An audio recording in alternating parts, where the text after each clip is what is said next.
23장 24절에서 30절, 36절에서 43절까지 말씀입니다.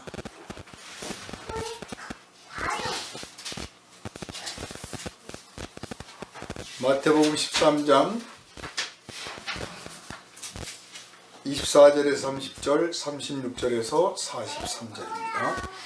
예수께서 그들 앞에 또 비유를 들어 이르시되 천국은 좋은 씨를 제밭에 뿌린 사람과 같으니 사람들이 잘 때 그 원수가 와서 곡식 가운데 가라지를 덧뿌리고 갔더니 싹이 나고 결실할 때 가라지도 보이거늘 집주인의 종들이 와서 말하되 주여 밭에 좋은 씨를 뿌리지 아니하였나이까? 그런데 가라지가 어디서 생겼나이까? 주인이 이르되 원수가 이렇게 하였구나. 종들이 말하되 그러면 우리가 가서 이것을 뽑기를 원하시나이까? 주인이 이르되 가만두라. 가라지를 뽑다가 곡식까지 뽑을까 염려하노라. 둘 다 추수 때까지 함께 자라게 두라. 추수 때 내가 추수꾼들에게 말하기를 가라지는 먼저 거두어 불사르게 단으로 묶고 곡식은 모아내 곡간에 넣으리라 하리라. 이에 예수께서 무리를 떠나사 집에 들어가시니 제자들이 나와 이르되 밭의 가라지의 비유를 우리에게 설명하여 주소서. 대답하여 이르시되 좋은 씨를 뿌리는 이는 인자요 밭은 세상이요 좋은 씨는 천국의 아들들이요 가라지는 악한 자의 아들들이요 가라지를 뿌린 원수는 마귀요 추수 때는 세상 끝이요 추수꾼은 천사들이니 그런즉 가라지를 거두어 불에 사르는 것 같이 세상 끝에도 그러하리라. 인자가 그 전사들을 보내리니 그들이 그 나라에서 모든 넘어지게 하는 것과 또 불법을 행하는 자들을 거두어내어 풀무불에 던져 넣으리니 거기서 울며 이를 갈게 되리라. 그때 의인들은 자기 아버지 나라에서 해와 같이 빛나리라. 귀 있는 자는 들으라. 아멘.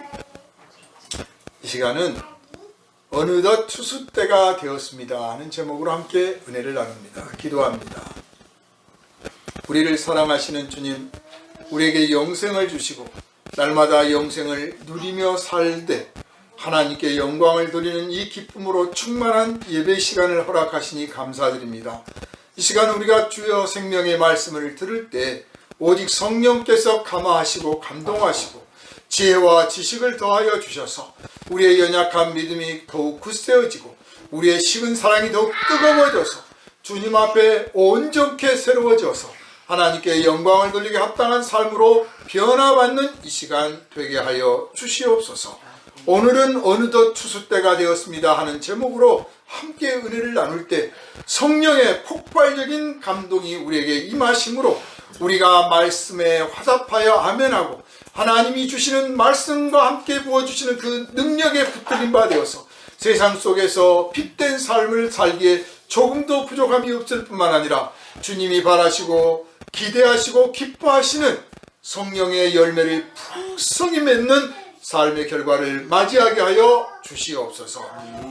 우리를 구원하신 예수 그리스도 이름으로 간절히 기도하옵나이다. 아멘. 할렐루야. 아멘. 참 세월처럼 빠른 게 없어요.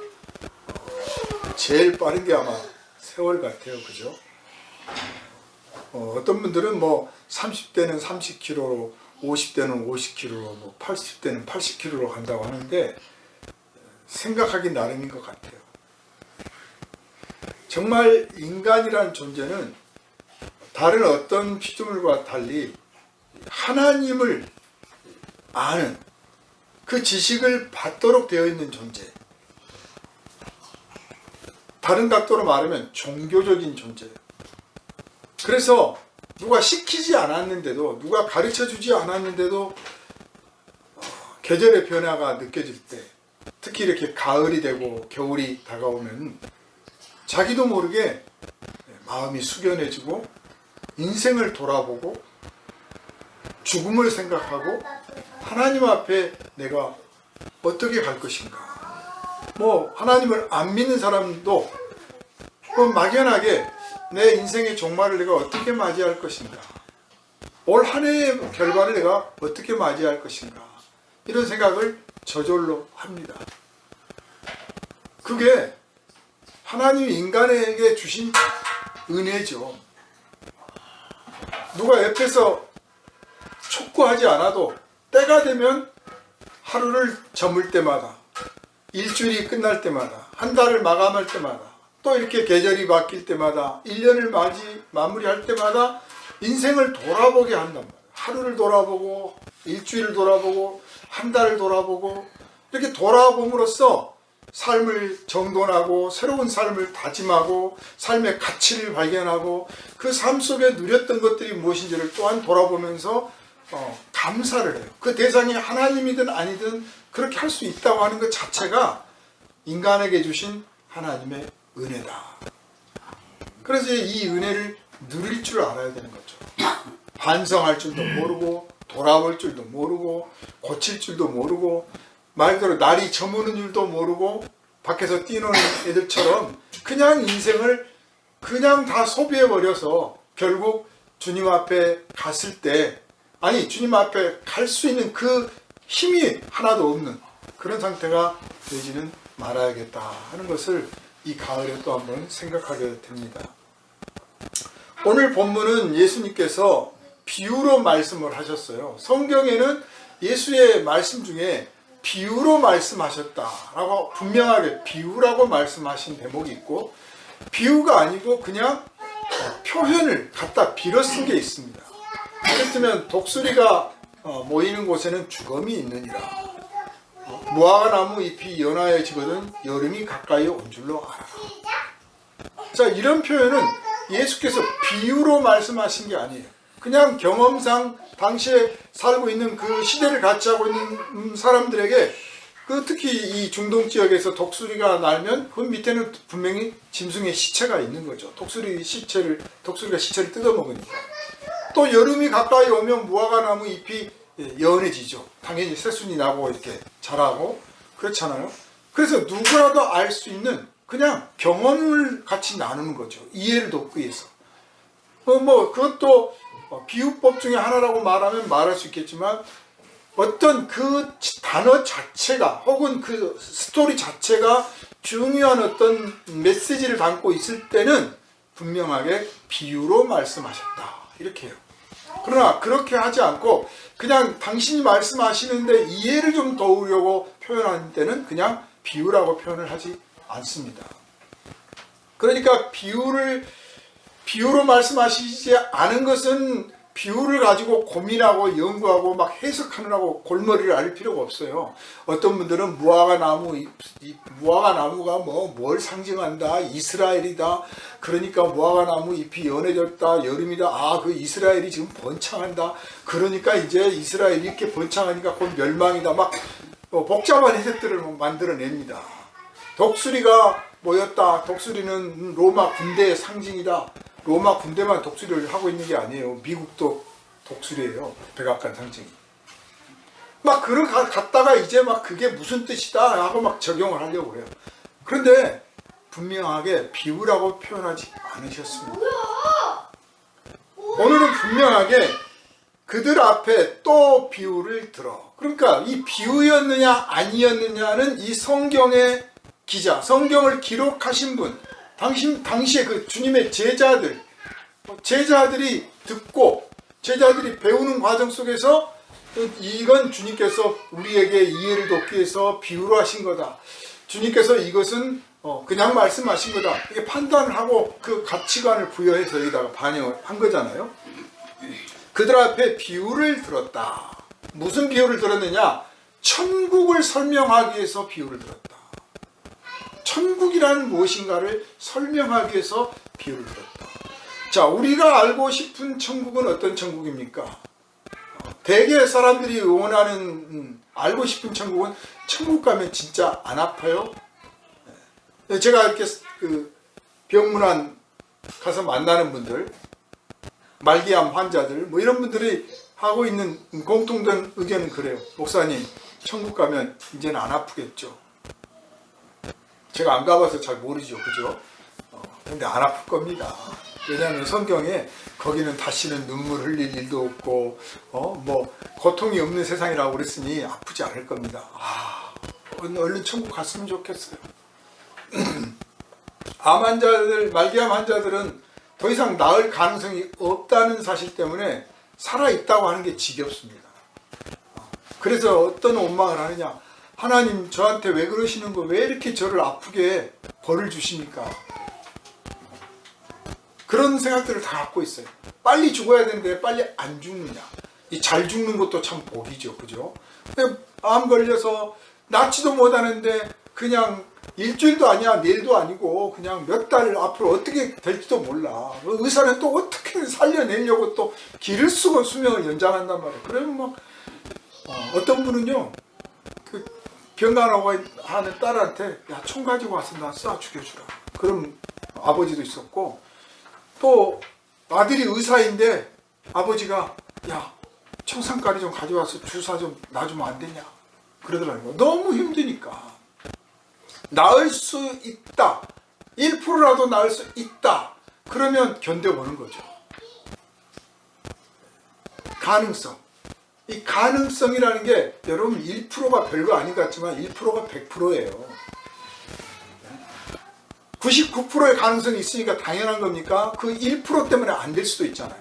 반대로 1%의 가능성밖에 없습니다. 그래요. 1%를 믿고 내가 가죠. 그런다면 1%가 100%예요. 되면은 이 가능성이죠. 가능성.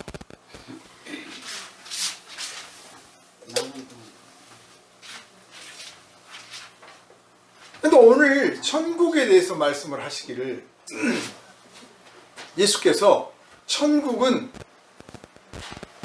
씨를, 자기 밭에 좋은 씨를 뿌리는 주인과 같다 그랬어요.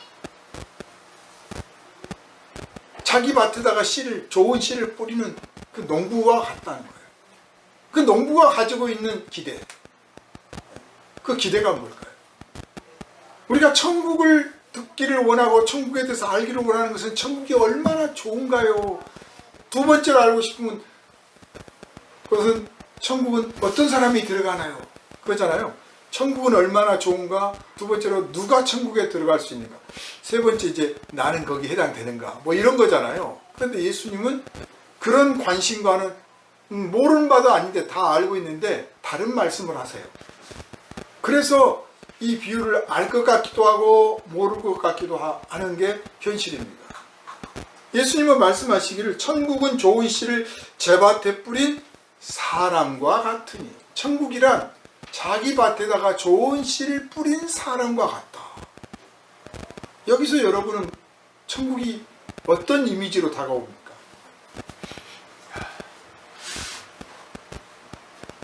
딱 정리하면요, 천국은 우리에게 주어진 기회다, 그 뜻이에요. 천국은 여러분에게 주어진 기회다. 하나님은 여러분에게 천국을 들어갈 수 있는 기회를 주시기를 원하시고 그 기회를 주셨다. 의심하지 말아라. 제자들은 여기서도 이해가 안 되니까 계속 나중에 질문을 하잖아요. 무슨 뜻입니까? 그러니까 예수께서 이제 인자는, 이 씨를 뿌린 사람은 인자고 좋은 씨는 바로 이제 성도들이고, 구체적으로 표현을 해줘요. 너희들, 제자들, 성도들, 하나님의 백성들이고, 가라지는 하나님을 거역하고 불순종하고 대적하는 사람들.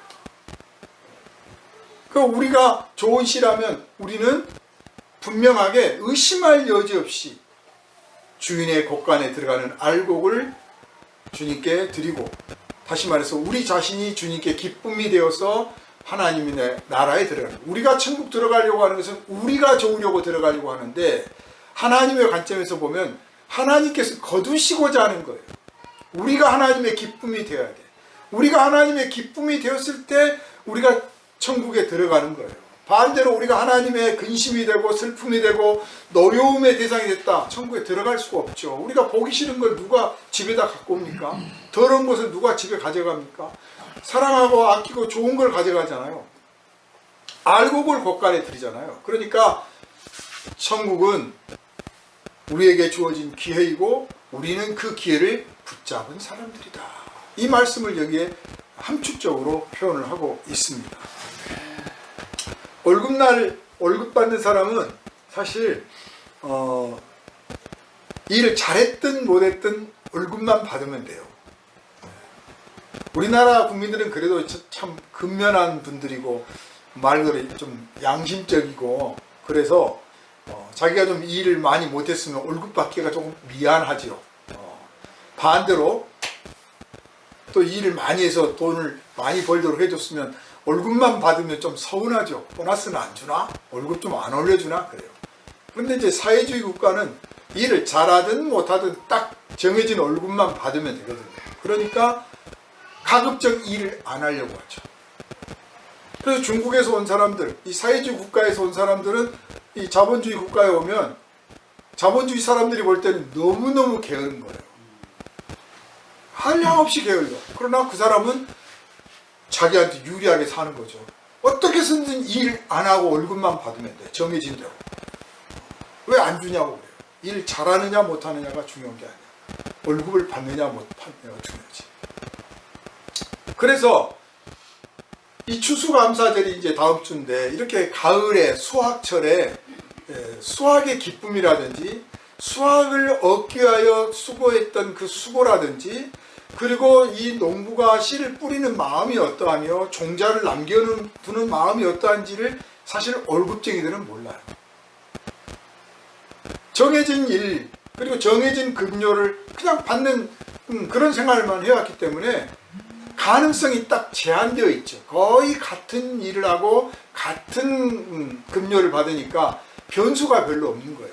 그러나 농사는 그렇지 않습니다. 알다시피 농사를 지으려면 밭을 일구어서 씨를 뿌리는데 내 깐에는 참 좋은 씨라고 뿌렸는데 알고 보니까 거기에 좀 안 좋은 것들이 섞여 있을 수도 있고 잘 보관한다고 했는데도 씨가 잘 보존이 안 돼서 뿌리기도 전에 이미 벌써 승패가 나버리는 거죠. 승부가 결정 나버리는 그런 경우도 있어요. 그러나 좋은 씨 뿌려서 밭도 잘 일구고 했지만 또 가뭄이 든다든지 너무 홍수가 난다든지 병충해가 든다든지 또 느닷없이 무슨 자동차 한 대 지나가서 진리가 났다든지 아무튼 그렇게 많은 변수들이 있어요. 거기다 농사꾼이 건강해서 때마다 가서 잡초도 뽑고 이랑도 일궈주고 다 해야 되는데 또 만약 농부가 아프다 그러면 이건 그냥 잡초밭이 되는 거죠. 며칠 전에도 길을 가다가 논을 봤는데 다른 논들은 지금 다 수확을 했잖아요. 그런데 그 논은 그냥 벽이상이 그대로 있는 거예요.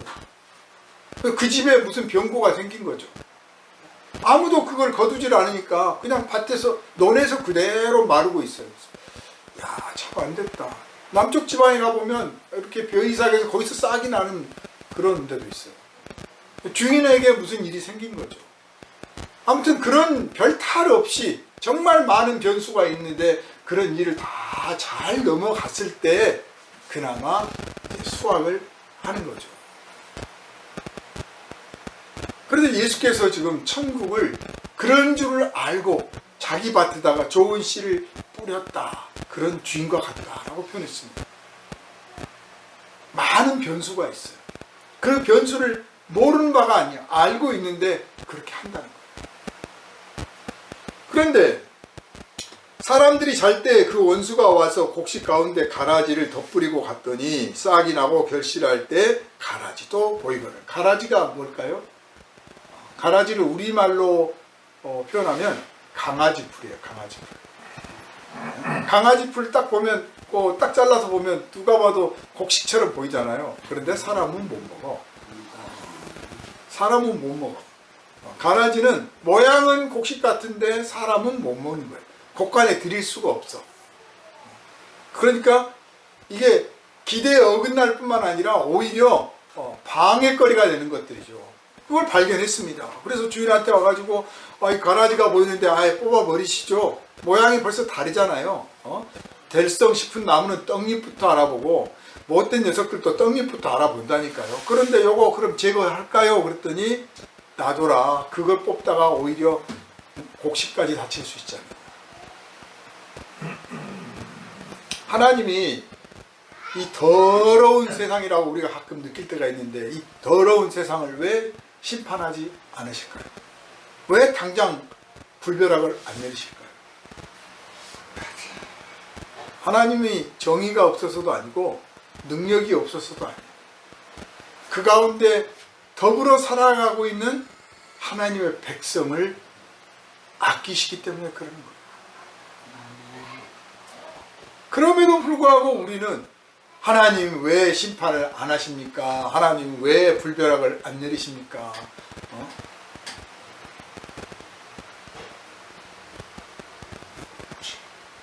하나님 안 믿고 죄 짓고 더러운 사람들하고 안 살려면 지구를 떠나야 됩니다. 지구를 떠나야 돼요. 오늘 본문에서도 곡식과 가라지가 같이 자라도록 내버려둬서 주인은 가라지를 뿌린 적이 없어. 곡식만 자라기를 원하세요. 거기서 좋은 수확을 얻고 곡식들이 잘 자라기를 바래. 그렇지만 원수가 와서 가라지를 뿌렸단 말이에요. 그렇다고 밭을 갈아 엎을 거냐? 그럴 수 없지 않느냐 이거지. 그렇다고 또 가서 일일이 뽑을 거냐? 수고가 힘들어서가 아니라 그거 하나 뽑다가 혹시라도 곡식 하나 뽑히면 다른 곡식들한테는 문제가 아니죠. 뽑힌 개한테는 엄청난 마이너스잖아요. 상처 하나 입어도 마이너스고 만약 뽑혔다 그럼 죽는 거잖아요. 기회가 박탈되는 거예요.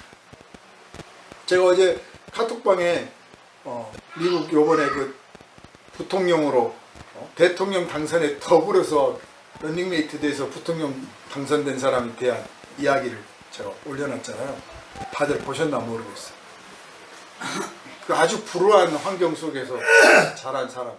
부모님 마약에 이혼에 뭐 아무튼 누가 봐도 이 사람은 범죄자가 돼야 될 사람이에요. 환경으로 봅니다. 환경으로.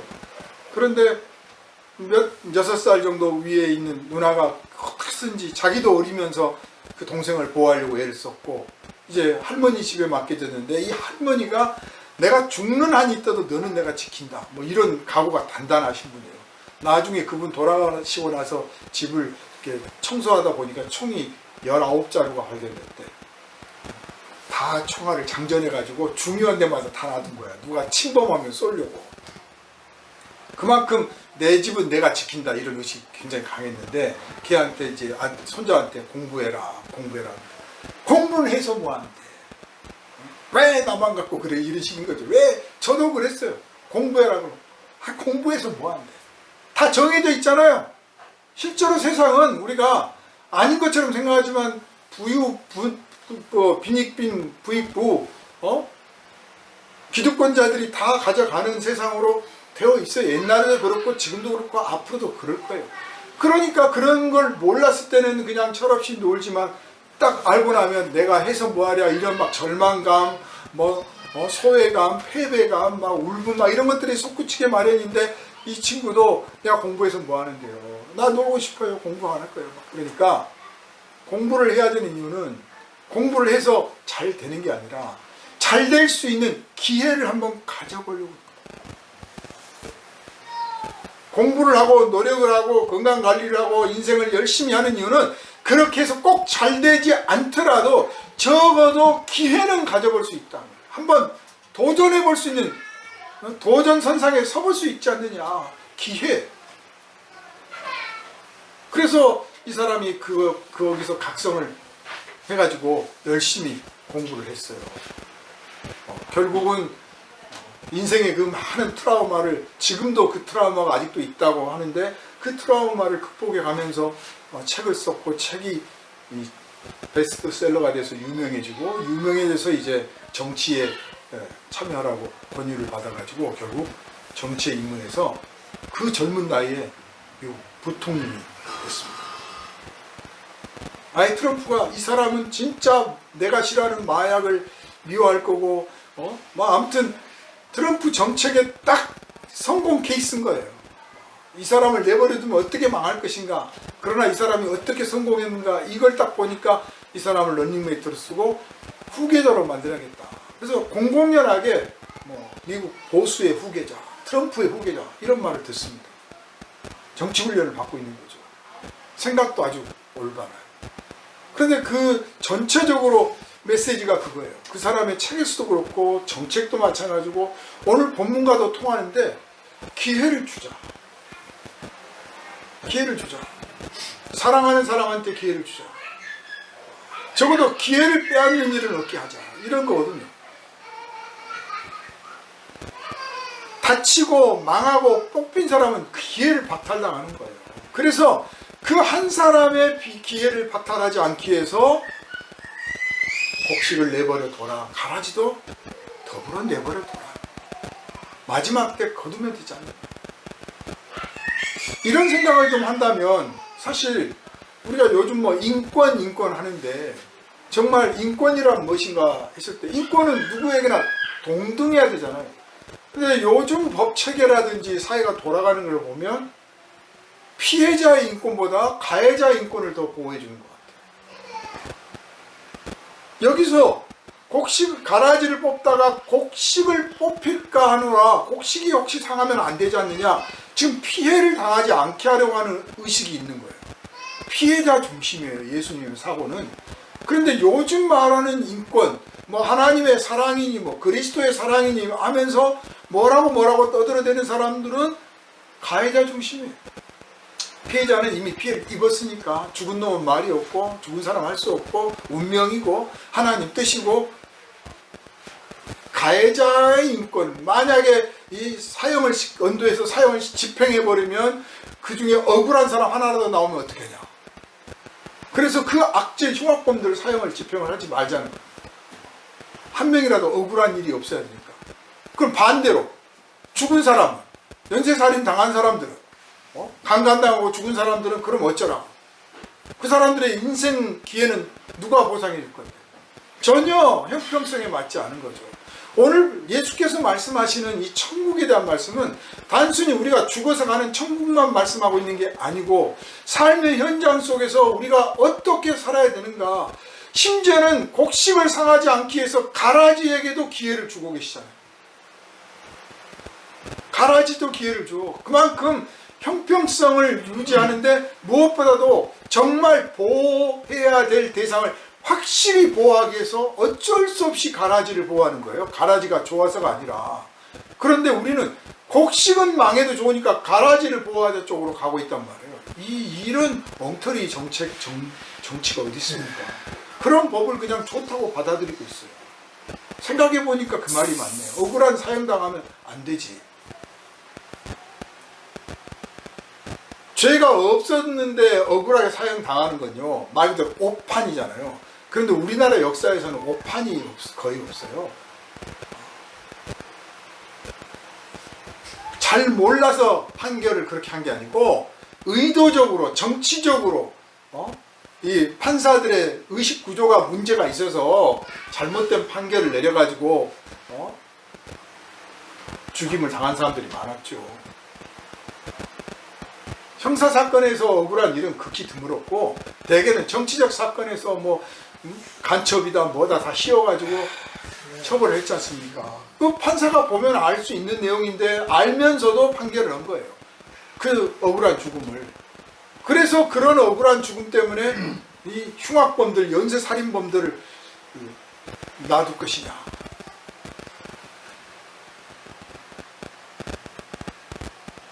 천국에 대해서 예수께서 말씀하시는 이 대목에서 예수님은 천국만 말씀하시지 않고 마지막 때에 곡식과 가라지를 구별해서 거두게 되고 가라지는 불태우고 곡식은 곳간에 드릴 거다라고 하시면서 지옥과 심판에 대해서도 말씀하셨어요.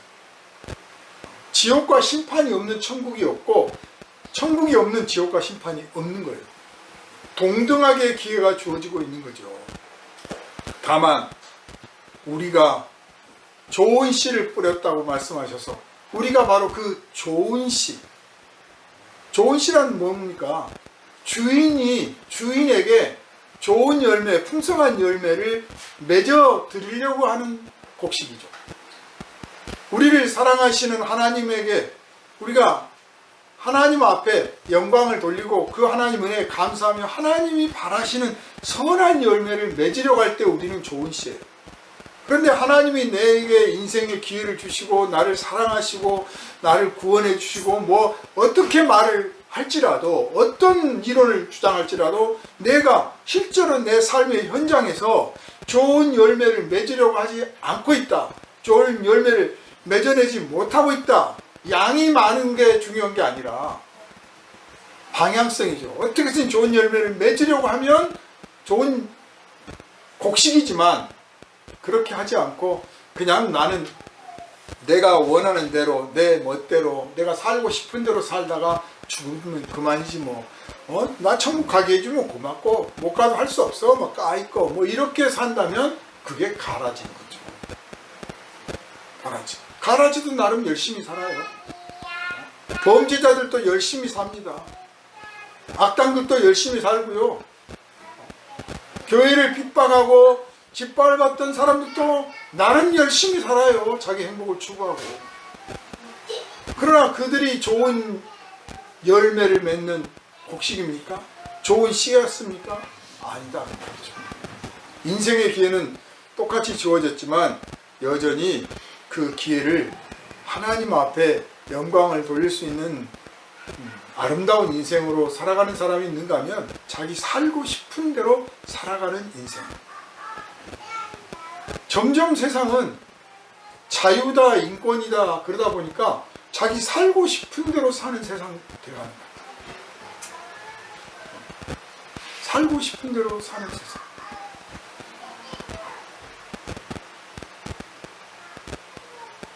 곡식은 사실 관리를 받아야 좋은 열매, 풍성한 열매를 맺습니다. 저 살고 싶은 대로 살지 않습니다. 우리가 하나님의 계명을 지키고 주님의 도리를 따르려고 하는 것은 무서워서라기보다는 그렇게 사는 것이 정말 내 인생에 가치가 있고 내 삶을 풍요롭게 해준다고 하는 확신이 있기 때문인 거예요. 그거 없으면 잡초와 마찬가지예요. 열심히 살았는데 멋대로 정말 재밌게 살았는데 나중에 보니까 한 톨 맺었어요. 뭐 그것도 없는 것보다 낫겠지만 얼마든지 더 많이 맺을 수 있었는데 고작 한두 톨 맺어가지고 내 인생 결과가 이겁니다. 그렇게 말할 수는 없잖아요. 주님은 오늘 천국으로 시작해서 결국 심판까지를 다 말씀하셨어요. 그러면서도 우리 그리스도인들에게 너희들은 나중에 해같이 빛날 것이다. 너희들에게 보장되어 있는 약속되어 있는 세계가 있다. 해같이 빛나는 너희가 찬란하고 영광스럽고 자랑스럽고 네 삶이 자랑스러울 것이다. 우리들은 대통령을 하고 무슨 장관을 하고 혹은 재벌이 되고 무슨 유명 스타가 되고 무슨 예술 작품을 아주 뭐 위대하다고 하는 예술 작품을 만들고 그걸 아주 비싼 값에 팔고 무슨 땅을 경작하고 막 그런 일들을 해야 내 인생이 해같이 빛난다고 생각을 해요. 그렇지 않습니다. 말 한마디라도 사랑의 말을 하고 눈빛 하나도 사랑의 눈빛을 주고 정말 내 형제와 이웃들과 더불어서 선한 열매, 선한 사랑의 삶을 살면 그 삶을 하나님께서는 해같이 빛나게 하신다고 약속을 하신 거예요. 어느덧 우리 교회들이 세상 사람들이 추구하는 가치관에 물들어서 진짜 우리가 추구해야 될 것이 무엇인지를 잃어버렸어요. 진짜 추구해야 될 것이 무엇인지. 그리고 하루 날 앉아서 공부는 열심히 해요. 정말 많이 공부들 합니다. 성경 공부도 많이 하고 2단에 가고 3단에 갈수록 더 공부를 많이 하는 것 같아요. 교회는 정통 교회들은 이제 성경 공부를 안 하려고 길을 써. 땡 하면 집에 가기 바쁘고 어떻게 하면 대충 건성으로 넘어갈까 하는 거하고 다 알아야지. 됐어. 이만하면 된 거야. 이렇게 끝나버리고 2단, 3단은 막 공부를 하는데 머리 쥐어짜매가면서 공부를 해요. 그런데 믿음은 지식이 아닙니다. 믿음은 지식이 아니고 행동이에요. 믿음이라는 것에 대해서 설명하고 무엇을 믿을 것인가에 대해서는 물론 지식이 조금 필요하죠. 그러나 믿음은 행동이에요. 많은 분들이 이걸 구별을 못하는 것 같아요. 믿음은 행동이에요. 사랑도 행동이잖아요. 사랑이라는 것이 뭐다, 뭐 아가페다, 에로스다, 뭐 에피투미야, 뭐 별거를 많이 알아도 사랑 행동하지 않으면 사랑이 아니에요. 속으로 나 엄청나게 사랑해. 근데 말 한마디 한 적도 없어. 사랑한 적이 없는 거예요. 손 한 번 따뜻하게 잡아준 적 없어. 내가 너희를 얼마나 사랑한 줄 알아? 손 한 번 잡아준 적 없어. 사랑 안 한 거예요. 사랑은 행동하는 거예요. 생각하는 게 아니에요. 믿음도 마찬가지예요. 그래서 야고보 사도가 행함이 없는 믿음은 그 자체가 죽은 것이다. 또 행함 없는 믿음은 그것이 헛것이다. 네가 아무리 하나님 앞에서 믿는다, 믿습니다, 믿고요, 아무리 해봐라, 헛것이다 그 말이에요. 나는 하나님을 믿습니다, 예수님 믿는 사람이에요. 근데 사랑을 안 해. 그 자체가 죽은 거예요. 죽은 거. 믿음이 없는 게 아니라 죽은 거라니까요. 믿음은 사는 거예요. 그래서 로마서에서도 그랬고, 하박국에서도 그랬고, 구약에서 말씀하시는 게 그렇잖아요. 믿음은, 나의 의는 믿음으로 말미암아 살리라. 믿음은 사는 거예요. 사는 거. 내가 사는 것이고 내가 살기 때문에 살아있어야 살게 만들어줄 수 있는 거죠. 내가 죽었는데 누구를 살려? 내가 살아야 누구를 살리는 거 아닙니까? 그래서 이 곡식들이 밭에 뿌려져서 씨가 싹이 나고 우미 터서 싹이 나서 자랄 때 태양을 바라보면서 신나게 자라듯이 걸음 주면 고맙습니다, 감사합니다. 아니 저 가라지도 먹는데요, 불평하지 않아요. 그래 너도 먹어라. 그리고 막 걔가 뿌리를 뻗어서 나를 막 괴롭혀. 그래도 난 길을 쓰고 살 거야. 우리 그리스도인들의 삶의 방식이 이거야 돼. 하나님 잡초를 제거해 주세요. 제 인생에서 돌을 제거해 주세요. 제 삶에 나가는 길을 평탄케 해주세요. 이런 기도하지 마시고 앞에 돌뿌리가 있든 잡초가 나 있든 무슨 풀뿌리가 나한테 던지든 무엇이 다가올지라도 저는 열심히 뜨겁게 살겠습니다. 길을 쓰고 살겠습니다. 그래서 한껏 아름다운 열매를 맺겠습니다. 제 삶에서 최고의 것을 주님께 내놓겠습니다. 이런 기도를 드리시기를 바랍니다. 아멘. 농부는 그걸 기대하고 있는 거죠. 물론 밭 갈기 전에 다 밭을 갈고 씨 뿌리기 전에 밭도 갈고 다 해줬어요.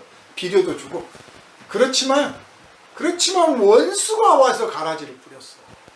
우리 삶에 하나님은 우리의 삶이 형통하기를 바라시고 만사 형통 가운데 아무런 문제도 없고 정말 줄기차게 씩씩하게 나가기를 바라시는데 원수가 시기해서 우리 인생 밭에다가 이것도 뿌리고 저것도 뿌리고 이런 폭약도 던져놓고 함정도 파고 덧도 놓는단 말이에요.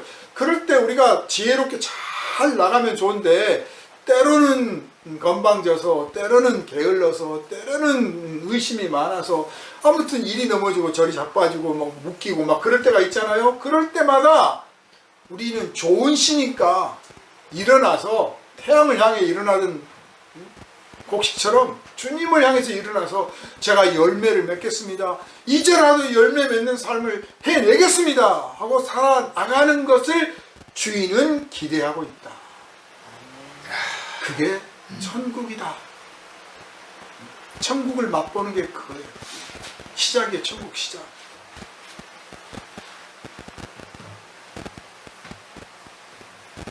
알다시피 씨는 좋은 씨를 뿌리는데 좋은 씨가 얼마나 귀한 씨입니까? 농사를 안 지신 분들은 모르겠지만 농사를 지은 분들은 자기가 수확한 곡식 중에서 제일 좋은 것을 골라서 씨로 종자로 남겨요. 제일 좋은 것을. 그래서 농부는 줄여 죽어도 종자는 안 먹는다 그런 말까지 있을 정도예요. 절대 안 먹어. 내년에 씨를 뿌려. 그러니까 씨라는 것은 그냥 우리는 씨 하면 결과로 생각하잖아요. 씨 맺는 것과 열매 맺는 것과 결과예요, 결과. 근데 농부에게 있어서 씨는 결과이지만 또한 동시에 미래예요. 내일이에요. 그러니까 예수께서 비유로 말씀하시기를 좋은 씨를 자기 밭에 뿌린 주인과 같다라고 했는데 미래예요, 미래. 미래를 바라보는 거예요. 천국이란 미래에 있다. 여러분에게 열려져 있는 미래다. 이 주인은 미래를 바라보고 오늘을 살고 있다. 미래가 없는 사람은 오늘 아무리 좋아도 사실 별거 아닌 거예요. 그나마 지금 삶의 현실이 아주 고통스럽고 몸부림치게 괴로운데 그나마 미래도 없다고 더 절망스럽겠죠. 반대로 지금 삶이 어렵고 괴롭고 고단하더라도 미래가 있다. 그러면 살만한 거죠. 주인이 밭에 좋은 씨를 뿌리고 그 미래를 바라보듯 자기에게도 미래이고 그 씨들에게도 미래죠. 뿌려지지 않은 씨는 아무 소용이 없어요. 뿌려졌기 때문에 미래가 열려지는 거죠. 그 밭도 아무리 갈궈놨지만 거기에 곡씨가 안 뿌리면 아무 소용이 없어. 거기에 뿌려진 그 씨가, 좋은 씨가 뿌려졌기 때문에 밭에게도 미래가 있는 거예요. 모두에게 미래를 열어주는 거예요, 천국이라고 하는 것은. 그러므로 그리스도인들이 천국을 누리는 방식은 어떤 거냐? 장래 마지막 때에 주님 앞에 가서 천국에 들어가는 것 뿐만 아니라 지금 삶의 현실에서 미래를 열어가는 사람, 미래를 열어 보이는 사람, 미래를 꿈꾸며 사는 사람이 되어야 되고, 형제와 이웃들, 연약한 자들, 쓰러진 자들에게 미래를 제시하고 미래를 열 수 있도록 하고 미래를 위해서 일어나도록 일으켜주는 것, 그게 같이 천국을 나누는 것이요, 그들에게 천국을 알려주는 방식인 줄 믿으시기를 바랍니다. 그래서 노숙자 중에 어떤 사람 중 그분이 와가지고 이렇게 살지 말고 한번 나를 따라 나서서 새롭게 한번 살아봅시다 했더니 그 말을 듣는 순간에 그 일을 할 수 있느냐 없느냐, 그 사람 따라가서 잘 되느냐 안 되느냐를 떠나서 나에게 이 사람이 인생의 기회를 주려고 하는구나 하는 그 순간에 미래가 열렸고 천국을 만난 느낌이었다. 여러분이 정말 천국에서 온 사람 되기 쉬운 거예요. 힘들고 어려운 사람, 그 사람들을 위로해주고 희망을 갖게 해주면, 붙잡아주고 일으켜주면 당신이 천사야, 천국에서 온 사람이에요, 이렇게 말할 거예요. 우리 모두는 이 사명을 가지고 있어요. 이게 우리의 누려야 될 몫일 뿐만 아니라 또한 사명인 줄을 깨달으시기를 바랍니다. 아멘. 사명입니다. 그래서 열심히 미래를 오늘로 끝나는 게 아니라 또 내일이 있고 내일이 있어. 주님 앞에 가는 날까지는 5분 전, 10분 전까지는 계속 앞이 남아있는 거잖아요. 열심히 하는 거예요. 사람이 죽을 때 어떤 생각을 하는지, 어떤 마음이 드는지, 어떤 느낌인지 사실 안 죽어봐서 모르잖아요. 죽었다 살아난 사람들이 내가 천사가 왔다는 둥, 유체 이탈을 했다는 둥, 이런 경험들 하는데 그건 이제 그냥 정확하게 진짜인지 아닌지 분별하기 어려운 거고, 뇌를 그것도 쪼개서 볼 수도 없는 거고. 그런데 우연찮게 그 학자들이 마치 뇌종양에 걸려서 살려고 돌았다가 갑작스럽게 죽게 된 사람이 있어서, 또 그런 유사한 케이스들이 몇 개 있어가지고 이 뇌에 이렇게 다 진단 저기를 꽂아놓고 있는 상태에서 죽었기 때문에 뇌파가 어떻게 변해가고 있는지를 알게 됐어요. 우연치 않게. 근데 놀랍게도 우리가 이제 죽을 때 되면 잠에 스르르 와서 잠단다든지 호흡이 멈추는 순간이 딱 끝나는 게 아니더라는 거예요. 사실 실제로 우리가 심장이 멎고 호흡이 멈추잖아요. 그래서 죽은 거냐? 지금 심장 박동도 있고 막 해서 살려내잖아요. 그냥 죽은 거라고 말할 수가 없어요. 죽음이라는 게 명확해지지 않습니다. 옛날보다 죽음의 범위가 모호해졌어. 경계가 살려낼 수 있는 기회가 많아. 유튜브 보시면요, 고양이가 죽었는데 죽어가지고 막 뻣뻣해 있어요. 근데 그거를 사람이 이 새끼 고양이를 막 눌러서 인공호흡을 1시간 했더니, 심장을 눌러줬더니 얘가 살아나. 그런 일도 있어요. 그 사람이 심장이 멎고 호흡을 멈추면 죽었다. 하고 판정을 하는데 지금은 이제 뇌가 멈춰야 죽어요. 그래서 뇌사 판정. 그래서 뇌가 죽어야 활동을 안 했을 때 죽는 거예요. 그런데 이 모든 기관이 다 죽었다고, 뇌도 멈추고 여기도 멈추고 다 멈췄다고 하는데도 적어도 보통 사람들이 40분에서 한 60분 정도는 아직 육체는 기능을 한다는 거예요. 특히 청각은 듣는 일은 이게 닫혀있지 않잖아요. 열려있기 때문에 계속 듣는데요. 물론 이제 뭐 판단을 하거나 뭐 할 수는 없겠지만 어쨌든 듣고 있는 거야. 그 귀가. 근데 우리가 이 몸이 익숙해져서 귀에 들리면 자기도 모르게 반응을 하게 돼 있어요. 몸 구조가 그렇게 훈련돼 있잖아요. 그래서 이제 임종 후에 옆에서 찬송가도 불러주고 기도도 해주고 잘 가라고 천국에서 만납시다 이렇게 막 환송을 해주면 이 정말 마지막에 편안하게 몸이 멈추는 거고, 잘 뒤졌다 뭐 이렇게 욕을 하거나 그러면 이제 잘 못 죽는 거죠. 괴로운 거야. 그래서 장례식 땡 하고 끝날 게 아니라 정말 임종했습니다 사망선고 내리고 나서도 그 자리에 옆에서 같이 기도해주고, 특히 소리로 이제 만져주는 거나 뭐 하는 거 감각이 없기 때문에 말로 해주는 그런 시간이 필요하다 생각이 들어요.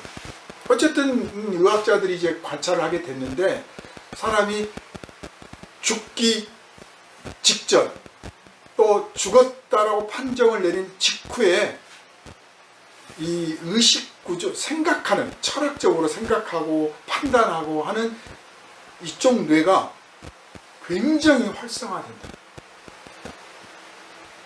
아무리 아팠던 사람이든 무의식적으로 죽던 사람이든 교통사고로 꽝 죽든 어쨌든 간에 죽음이라고 하는 것이 오는, 내가 이제 죽는구나 라고 하는 그 아주 찰나와 같은 순간, 번쩍하고 오는 순간에 이 뇌가 온갖 생각을 한다는 거예요. 무슨 생각을 할까요? 우리 그리스도인들은 그때 주님께서 나를 받아주실 거야. 주님 앞에 내가 갈 준비가 되었나. 그런 생각을 할 거고, 정리하자면 그리스도의 은혜를 모르고 천국이 약속이 안 된 사람들은 나 죽으면 이제 어떡하지? 어디로 가지? 무섭다. 어디로 갈까? 막 그런 생각을 한다는 거예요. 그게 입증이 됐어요. 입증. 그걸 연구를 해보니까 발견이 된 거예요. 그러니까 그냥 우리가 예수 믿고 뭐 천국 갑니다. 편하게 갈 겁니다. 나 이제 죽은데 예수님 오실 거야. 뭐 그냥 그 이야기가 아니에요. 꾸며낸 이야기가 아니라 실제로 우리의 의식구조 속에서 마지막 죽음이란 것이 올 때는 무섭기도 하고 좀 걱정되기도 하고 긴장되기도 하고, 뭐 죽음에 호기심 있는 사람 별로 없을 거야. 아마 죽고 싶은 사람 별로 없잖아요. 다 죽는 게 무섭지.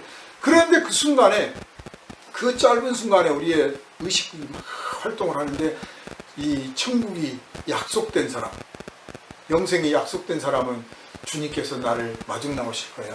아, 주님 앞에 가면 어떤 모습일까? 막 이런 생각이 막 번쩍번쩍 막 찰나에 생각이 나는 거고, 그렇지 않은 사람들은 죽음이 두려운 생각이 든다. 그래서 뭐 임사체험을 한 사람들이 그렇잖아요. 지나간 날이 주마등처럼 이렇게 쫙 지나가더라는 거예요. 주마등처럼. 저는 회개 기도할 때, 예수 만나서 회개 기도할 때 주마등처럼 살아온 인생이 막 지나가는 걸 경험을 했는데, 아마 그 시간이 제가 죽는 시간이었을 거야. 아, 죽을 때 정말 그러겠구나. 전혀 잊어버리고 있었던 막 3살, 4살 그 이전부터 기억부터 시작해서 아주 그냥 짧은 시간에 쫙 지나가요. 이제 죽음을 맞이할 때 그렇대요. 그런데 하나님의 그 나라가 약속되어 있다면 그 끝에 가서 아, 주님께서 나를 맞이해 주실 거야 하는 것으로 웃으면서 마무리를 짓는데, 그게 없으면 어떻게 되겠어요? 아, 끝이구나. 나는 어디로 가지? 내 영혼은 어디로 갈까? 이렇게 될 거 아니에요. 천국은 주인이 조은 씨를 제 밭에 뿌렸어. 이 조은 씨에게 약속된 게 있어. 너는 너 혼자가 아니야. 너는 그냥 너 살다가 죽는 것으로 끝나는 게 아니야. 너의 미래가 있어. 너의 씨를 내가 걷어다가 내가 기쁨으로 삼고 또 뿌려서 너의 대를 이어줄 거야. 영생이 약속돼 있어요. 우리에게 약속돼 있어요, 천국이. 그래서 오늘 우리가 현실을 살아갈 때 천국에 관한 공허한 이야기들, 천국에 가면 뭐가 좋다더라 그런 이야기를 막 거기에 연구하고 시간 뺏고 그러지 말고 내가 지금 미래를 열어가며 미래를 누려가며 미래를 준비해가는 삶을 지금 내가 살아가야겠다. 하나님은 나에게 기회를 주셨다. 정말 어쩌면 가라지도 될 수 있었는데 어쩌면 아예 씨를 뿌리지도 못하는 존재가 될 수도 있었는데 하나님은 나에게 인생의 기회를 주셨고 내가 살만한 충분한 조건을 내 삶에 만들어 주셨다. 내 삶의 밭은 좋은 밭이다. 불평하기 시작하면 끝도 없어. 왜 이 돌이 있어요? 왜 저 나무가 있어요? 끝도 없는 거예요. 그런데 내 삶은 좋은 밭이다. 길을 쓰고 한번 뿌리를 내리고 길을 쓰고 한번 잎을 올려보고 길을 쓰고 꽃을 피워버리라 한번 해버리라 하면 내 삶의 열매가 맺어지게 될 줄 믿습니다. 아멘. 사랑하는 여러분, 이제 말씀을 좀 맺겠습니다. 정말 손살같이 지나가 버린 시절입니다. 너무나 빨리 가. 그래서 뭐 오메 단풍 들었네, 오메나 죽네 이게 아니라 준비하고 대비하고 계획하고 한 가지라도 작더라도 한 가지라도 알찬 곡식을 내가 주님 앞에 내드려야겠다. 내가 죽으면 내가 죽은 것으로 끝나는 게 아니라 내 주변 형제와 이웃들에게 무엇을 남길 것인가? 돈을 남길 것인가? 건물을 남길 것인가? 기술을 남길 것인가? 문화를 남길 건가? 나는 사랑을 남겨야겠다. 사랑의 마음을 남겨야겠다. 그래서 그 마음을 가진 사람들은 돈이든 건물이든 무엇이든 간에 좋은 일에 쓸 것이고 그 마음을 갖지 못한 사람들은 좋은 돈이든 무엇이든 가져봤자 그냥 자기 몫을 하다가 끝나버리고 말 것 아니까 나는 사랑의 마음을 남겨야겠다. 이런 작지만 시로서는 작지만 나름의 큰 원대한 꿈을 꾸면서 그 꿈을 이뤄가고 그리고 주님 어느덧 추수 때가 되었습니다. 벌써 추수 때가 되었네요. 기다리고 기다렸던 추수 때 이런 때를 여러분의 인생에서 맞이하시기를 주님의 이름으로 축원합니다. 기도합니다. 걸어가신 주님, 우리의 인생이 얼마나 짧은지 알 수도 없습니다. 밭에 뿌려진 씨가 싹이 나고 자라서 꽃을 피우고 열매를 맺고 그리고 얼마 안 있으면 이제 걷어들여 곡간에 들어가게 됩니다. 정말 짧은 시간입니다. 우리는 농사를 통해서 그것들을 보고 있습니다. 주님은 우리에게 이런 기회를 주셨습니다. 너 한번 살아봐라. 너 인생에서 내 아름다운 꽃을 피워 열매를 한번 맺어봐라.